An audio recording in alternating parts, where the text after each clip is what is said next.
Yeah, and like I mentioned last week at the IHSBCA Coaches Convention, we interviewed maybe 10 to 15 coaches.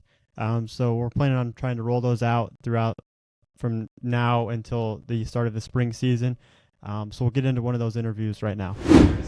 We are joined here with Coach McBride from Brother Rice. We're at the IHSBCA Convention 2025. First interview of the day, so we'll see how this goes. But, all right, I mean, you guys, Brother Rice, powerhouse in the state. I mean, not much more to say there. But last year went 37-5, made it to state once again, got fourth place. Talk us through a little bit the run you guys had last year. I mean, felt like the postseason was pretty crazy. I mean, there was Fenwick. That was a close game. OPRF, Mount Carmel, probably like that whole sectional is always really tough. So just talk to us through that a little bit. Yeah, I mean, obviously, last year's group had a lot of experienced guys. You know, we had three infielders that were three-year guys for us that had played in the 23 state run that we went on. So we were confident in the group. You know, we had two pitchers kind of very talented, our top two guys in McKendrick and Cunningham, but, you know, not proven at the varsity level so much. Braden a little bit as a junior or as a sophomore. So you never really know what you're getting into. We knew we had talent. We had great chemistry, and then the leadership of those three seniors in the infield, and then you had Connor Stack and Danny Sheehan and a couple other guys, Ty Callahan, that, you know, were on that run as well. And when you get into the playoffs, especially in our area, every game's tough, even starting with the regional championship. I mean, Fenwick's a great program, kind of younger team that we had played earlier in the year.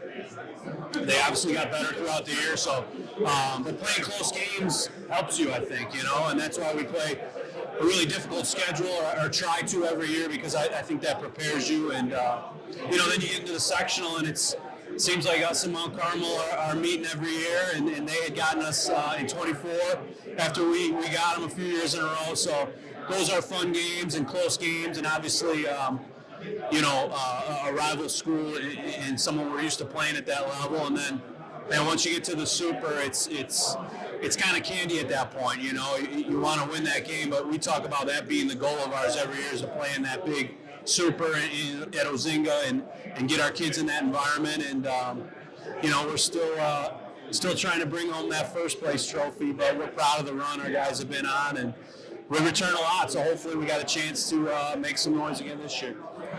Coach, you talked about how special that 25 class was, but like your 27s, maybe on paper, are just as talented, if not more talented. Yep. Do you think that group has a chance to take you guys to that first ever state title for you?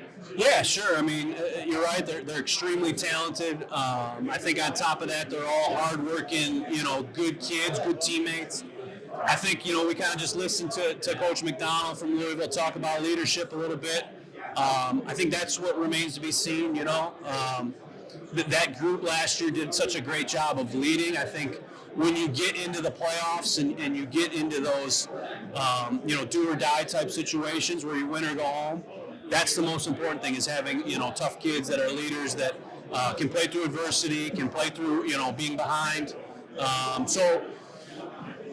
And having that experience, you know, so those kids going through that last year, a lot of our sophomores, was great. That'll help us going forward, and we've had a great offseason to this point with those guys taking over that leadership role. So, yeah, it's an exciting time, you know, to have those guys for 2 more years, even though they feel like, you know, they're older, but definitely a special group that is willing to take on that challenge to kind of get us over that hump. And then what area of your team going into this year are you most excited about? Obviously, last year your guys' lineup was super deep. Can kind of probably expect it to be deep again this year. But what area of the team are you most excited about? Yeah, I think offensively we have a lot of versatility. I mean, we got guys that can bang it around and drive in some runs. We got some guys that can really run the bases. For us, we like to create havoc, be aggressive on the bases. We have kind of a team that I really like to coach from an offensive standpoint, and I think we'll really defend it. You know, teams want to be strong up the middle. We have Trey Webster back, who's had 3 years of experience now on the varsity level. We're really strong, I think, with Anthony Cardilano defensively in center field, getting back and healthy. And then, Colin Campbell, Luca Agnew, Charlie Rosnick, some guys that can really hold it up the middle for us. Obviously, you got your big names in Brady and Stan and Nolan Ramley. Those guys, kind of being versatile, playing multiple positions in the corner, infield, and outfield. So we like our group. We're excited to kind of get going here, but we'll be patient and enjoy this off season and get ready to go. Yeah, obviously you guys are, very talented. Like you just said, all those things. But is there anything you're looking to improve on in 2026? Just looking forward? Yeah, I think just overall, last year we focused on, knowing, you got to know what kind of group you have, limiting big innings, we're always talking about throwing strikes, letting your defense work. We work heavily on holding runners and our running game. So I think, people ask me all the time, what makes success in the playoffs? How do you win playoff games?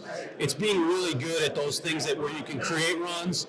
You don't know when you're going to get the 3-run homer. You don't know when you're going to run into Brandon Shannon, which makes it really difficult on a talented lineup. So if you can create energy and runs through your base running, through your small ball, we live in an era where, bunting is kind of frowned upon. We love to do it. We love to play small ball, even with high-level guys. It's convincing them that they need to make sacrifices and give up at bats at times for the team. So I think just taking that next step in those little things with a very talented group is kind of what will make you play more consistent and help you, win more games. For sure. You mentioned earlier you always try and play a tough schedule, right? We interviewed Brady Cunningham a few days ago about his recruitment process to Texas A&M. So you haven't seen that, check that out. But we kind of talked about the upcoming spring season, and he mentioned he was really excited for the Vegas trip to Bishop Gorman and then the Kentucky trip. Yep. So maybe talk to us about that. I'm honestly curious, how do you get to do those? What goes into the planning for that? Yeah, we've been lucky enough to have some success doing that. We went down to Georgia a few years ago and played the IMG, and we're lucky to beat them. We went to the NHSI and Cary the next year. So, look, we're a private school in an area where we're competing to get kids with other great programs, St. Lawrence, Providence, St. Rita, Mount Carmel. So in order to kind of get interest in your program, you want to do those things. And when you attract guys like Brady, who's obviously a special player with a high ceiling and high goals and aspirations, they want to play in those tournaments. So I'm proactive in seeking them out. Bishop Gorman has invited us for years. It worked out this year. I know Stoneman Douglas, some other powerhouses are going to be there. We want to see how we match up. We're behind the 8 ball going from Chicago, where a lot of teams are from Florida and California. They're a month in. So we might take a loss or two.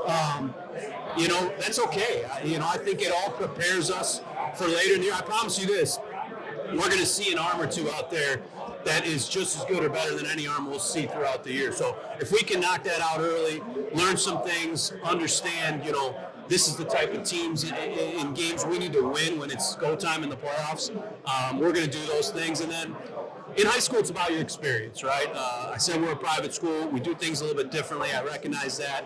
We're allowed to the freedom to take these trips. We want to have a great experience for our kids, and being on an airplane, being in hotel rooms. If you talk to any coach, player that's played, you guys know this, those are the memories you make. We want our kids making those memories and having those experiences. And yeah, it's a lot better when you win it. We feel like we got a team to do it. We're not going there to get beat. We're going there to compete and see what we're made of. And there's been years where we had to come home and pick up the pieces a little bit. And there's years that we've done really well, and it's kind of helped our confidence. And then, going to Louisville mid-year, those are two of the best programs. I know they're covered well by the PBR Kentucky guys in St. X and in Trinity, and I know those coaches really well. And those are just great playoff type, Catholic League type games that, again, give our kids a chance to have a great experience and play some high-quality opponents. Yeah, I love it. Well, Coach, can't thank you enough for hopping on. Really looking forward to the spring. Can't wait to see that field again. So thank you. Yeah, appreciate you guys. Thanks.